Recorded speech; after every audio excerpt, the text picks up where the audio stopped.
Oh man, this is awesome. Oi, dari muka engku memang lawa engku. Tapi pada kaki dia, Patik nampak banyak bintang lah pula. Patik rasa masa kecil dia suka main lumpur lah engku.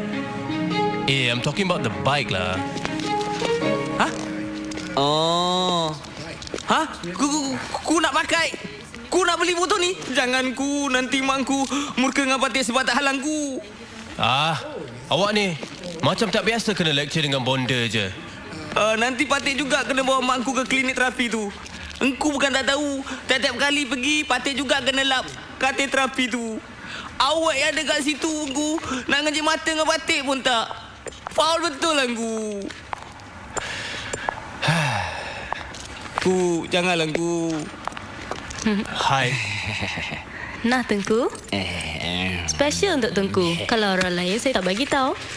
Thanks. Betul ke Tengku Amir tak nak orang Patik hantarkan? Tak apa.